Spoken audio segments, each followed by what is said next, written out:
Hola, buenos días a todos. Hoy es 13 de enero de 2022, hace una temperatura de 12 grados que va a ir aumentando durante el día y hoy es el Día Mundial contra la Depresión.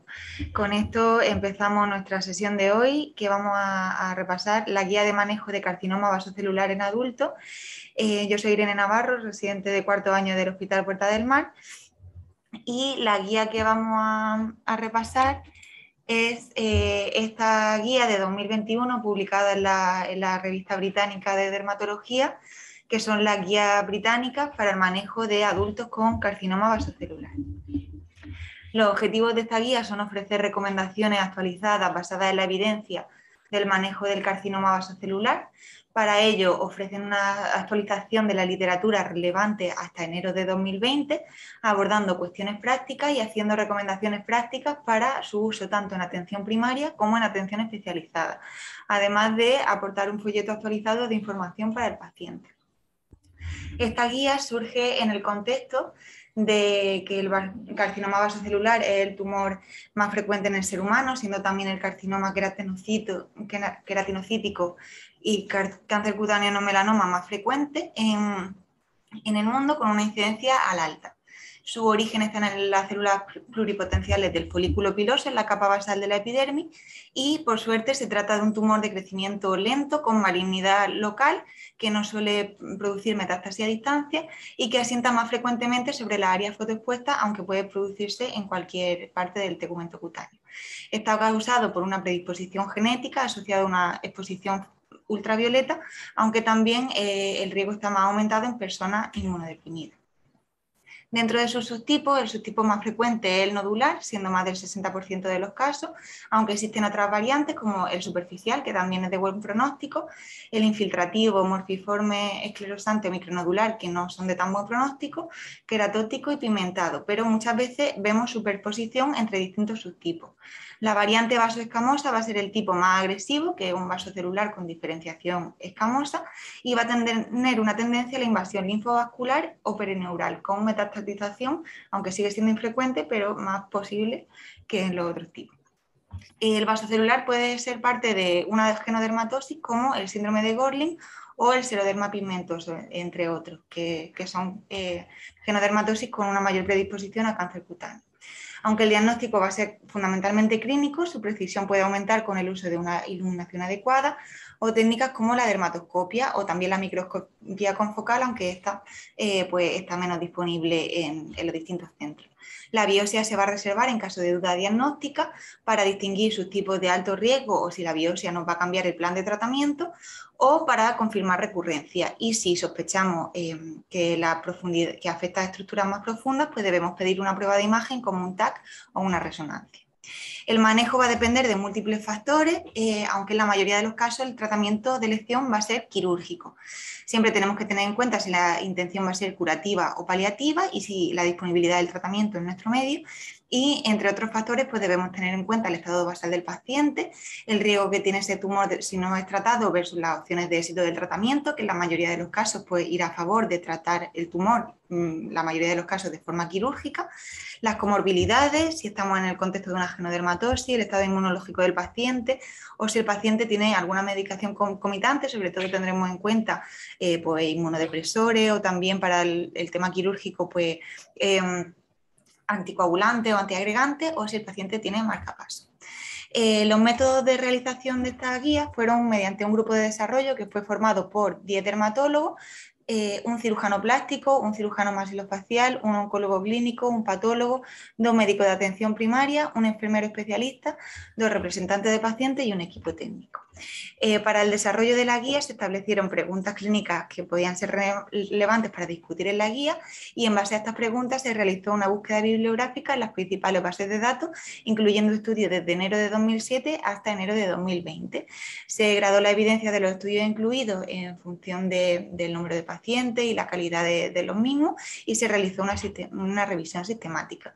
Y en base a todo esto, pues se definieron la serie de recomendaciones. Para empezar, vamos a empezar a definir lo que sería un carcinoma vasocelular avanzado o de alto riesgo. Para ello es fundamental conocer las áreas de riesgo de los pacientes. Se consideran 3 áreas fundamentales de riesgo. La área L o de bajo riesgo incluye tronco y extremidades, pero excluyendo las manos, uñas, genitales, pretibial, tobillo y pie. La área M sería la zona que vemos en la imagen de un color rosita más claro, que incluye las mejillas, la frente, el cuero cabelludo, el cuello y también la zona pretibial. Y la área de alto riesgo incluye la región de color de una tonalidad más oscuro, que es la región centrofacial con cejas, periorbitario, preauricular, postauricular, cejas y sienes. Y algunos autores también consideran la zona occipital como área de alto riesgo. Los genitales, las manos y las unidades ungueales, tobillos y pies también se consideran de alto riesgo. Dentro de los criterios de alto riesgo y bajo riesgo tenemos en cuenta criterios clínicos y criterios histológicos. Los criterios clínicos van a tener en cuenta la localización y el tamaño. De bajo riesgo serían todos aquellos de menos de 20 milímetros en área de bajo riesgo o de menos de 10 milímetros en área de medio riesgo. Todos los demás se consideran de alto riesgo. Los bordes mal definidos, que sea un subtipo recurrente, que presente el paciente inmunodepresión o que haya recibido radioterapia previa, también serán criterios de alto riesgo.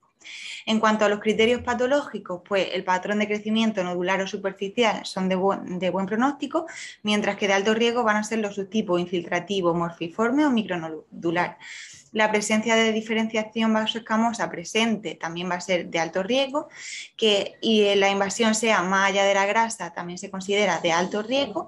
Un espesor en profundidad de más de 6 milímetros se considerará de alto riesgo, la presencia de invasión perineural o la presencia de márgenes afectos o cercanos, así como el TNM histológico, que esto lo vamos a ver con mayor detalle en esta diapositiva. Se considera de bajo riesgo un T1, que sería menos de 20 milímetros, T2 sería entre 20 y 40 milímetros, T3 podría ser cualquiera de estos supuestos, que sea más de 40 milímetros, una invasión ósea menor, una invasión perineural, un espesor mayor de 6 milímetros o más allá de la grasa. Y T4 se considera cuando hay una invasión ósea mayor. Esto es fácil de recordar porque es exactamente igual que el TNM que usamos para carcinoma escamocelular cutáneo. Por otro lado, vamos a definir también lo que es un carcinoma vasocelular avanzado. Este sería aquel que es metastásico, que va a ser la minoría de los casos, o localmente avanzado en la mayoría de los casos, con uno o más factores de alto riesgo en los que las modalidades de tratamiento actuales se van a considerar potencialmente contraindicados por factores bien del tumor o bien del paciente.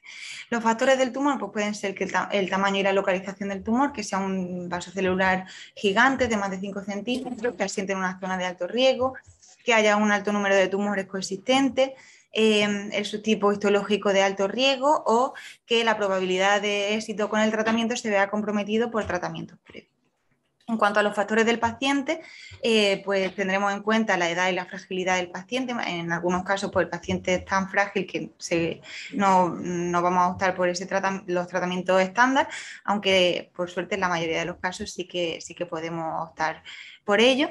Las comorbilidades que puedan comprometer potencialmente la cirugía o la radioterapia, o también las propias opiniones o creencias del paciente respecto al tratamiento y el impacto que vaya a tener en su calidad de vida. Con todo esto, pues ya pasamos al resumen de recomendaciones que nos ofrece esta guía. La recomendación general, la flechita al lado de la recomendación quiere decir el grado de recomendación. Con 2 flechitas sería alta recomendación, con una sería pues recomendación, aunque no con tan alta evidencia. Se recomienda ofrecer información verbal y escrita sobre vasocelular, incluyendo su naturaleza, su pronóstico, las opciones de tratamiento y las necesidades de vigilancia y seguimiento para todos los pacientes que lo padezcan. Otra muy interesante es la derivación desde atención primaria, porque en Reino Unido pues tienen la posibilidad de que si el médico general está acreditado y si el centro de atención primaria lo permite, pues los vasocelulares de bajo riesgo pueden ser tratados en un contexto de atención primaria, y si no, pues deben ser derivados a un centro especializado. En cuanto al tratamiento quirúrgico, se debe ofrecer tratamiento quirúrgico como tratamiento de primera línea para todos los adultos con carcinoma vasocelular de bajo riesgo. Se debe ofrecer reconstrucción inmediata también como primera línea en los casos que sea un vasocelular primario con únicamente un factor de riesgo, siempre que los márgenes estén bien definidos. Y en caso de carcinoma vasocelular de alto riesgo en una localización de alto riesgo o con márgenes mal definidos, pues vamos a ofrecer reconstrucción diferida o, si es posible, cirugía micrográfica de MOS como tratamiento de primera línea. El margen quirúrgico para los vasocelulares de bajo riesgo debe ser un margen clínico de en torno a los 4 milímetros, y si tenemos un factor de riesgo, pues al menos el margen debe ser de 5 milímetros. Siempre tenemos que extirpar los vasocelulares asegurando la excisión profunda, que siempre debe ser hasta el plano, incluyendo la grasa, si está presente, o otras estructuras profundas cuando sea necesario. Vamos a considerar también MOS en adultos con carcinoma vasocelular primario si tienen al menos un factor de riesgo.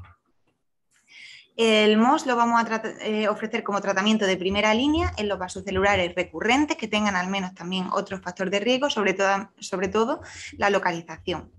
Y otra opción, en caso de que no esté el MOS disponible, pues considerar, tras discutir al paciente, una extirpación estándar dejando al menos 5 milímetros de margen y haciendo una reconstrucción diferida en estos pacientes con vasocelular recurrente, aunque siempre que sea posible, pues debemos optar por la cirugía de MOS. La excisión estándar o la radioterapia debe considerarse como opción terapéutica en pacientes con vasocelular avanzado, y también el MOS debe ser considerado en el vasocelular avanzado. En cuanto a la terapia sistémica, pues debemos ofrecer Vismodegib en función de la disponibilidad como opción de tratamiento en pacientes con vasocelular avanzado no candidatos a cirugía de MOS, cirugía convencional o radioterapia, incluyendo los pacientes que presenten síndrome de Gorlin. En cuanto a la radioterapia, pues la podemos ofrecer como opción de tratamiento en adultos. Normalmente se recomiendan una edad a partir de 60 años, con vasocelulares de alto riesgo y de bajo riesgo que no sean candidatos o que rechacen cirugía. Siempre que la lesión sea nodular o un patrón infiltrativo morfiforme o micronodular, pero que incluya en la radioterapia un margen suficiente alrededor del tumor para asegurar que la radioterapia sea curativa, o bien un vasocelular, esto es un error, extirpado con margen afecto. Por otro lado, no se debe ofrecer radioterapia a los pacientes que no sean candidatos a cirugía, pero que ya hayan recibido radioterapia previa para ese vasocelular o que presenten Gorlin o algún otro síndrome como el seroderma pigmentoso. Y tampoco se debe ofrecer de rutina cuando la lesión sea en áreas de baja de irrigación, como en miembros inferiores, pacientes jóvenes, en general menos de 60 años, o que invadan hueso o cartílago. En cuanto a otros tratamientos, pues se puede considerar imiquimod, 5-fluoracil o crioterapia o terapia fotodinámica como opciones de tratamiento para vasocelular de bajo riesgo que no sean candidatos o que rechacen cirugía. Aquí no especifican el subtipo histológico, pero en general pues lo vamos a preferir para vasocelular superficial. Estos tratamientos no los vamos a ofrecer en vasocelulares de alto riesgo y tampoco los vamos a ofrecer en vasocelular avanzado, salvo como una terapia paliativa tras discusión en comité multidisciplinar. Y los pacientes que rechacen todos los tratamientos se les debe advertir del riesgo de progresión que existe y que al menos va a ser de un 25% en los 2 o 5 años siguientes. ¿Terapias que no tienen la suficiente evidencia como para recomendarlos? Pues en vasocelulares de bajo riesgo, la cirugía de MOS o el Vismodegib. También hay otras intervenciones que no tienen demostrada la eficacia o que no se recomiendan, que son el ingenolomebutato, curaderm, electroquimioterapia, láser, luz pulsada y otras combinaciones de tratamiento. Para recomendar no tratamiento en vasocelulares recurrentes, pues tampoco tenemos la suficiente evidencia, o para no tratar en vasocelular avanzado, aunque rechacen la cirugía. Siempre tenemos que ofrecer tratamiento a estos pacientes. Por otra parte, siempre debemos, el tratamiento primario, ofrecer recisión a adultos con vasocelulares de alto riesgo que tengan un margen afecto, salvo que tengan contraindicación, y los pacientes que también sean vasocelulares de alto riesgo con un margen cercano, pues se deben discutir para ver las opciones terapéuticas, que pueden ser tanto recisión como cirugía de MOS, radioterapia o seguimiento, y el paciente debe participar en el proceso de decisión. En general, no debemos ofrecer seguimiento rutinario a vasos celulares aislados adecuadamente tratados, salvo para revisión postoperatoria. Y esta revisión postoperatoria, pues sí que si es posible, la debemos proponer. Esto también, las recomendaciones son tanto para médicos de atención primaria como especializadas. Se puede muchas veces hacer estas revisiones en el contexto de una atención primaria. Por otro lado, los pacientes que tengan múltiples vasos celulares, que sean candidatos a desarrollar nuevos tumores, pues se les debe ofrecer también, si es posible, al menos un seguimiento anual. Como posibles recomendaciones futuras, pues se recomienda con la posibilidad de ensayos clínicos para vasocelulares extirpados con margen próximo a afecto para valorar qué es mejor, si la recisión convencional, el MOS, la radioterapia o no tratamiento, y deben hacerse seguimiento al menos a 5 años.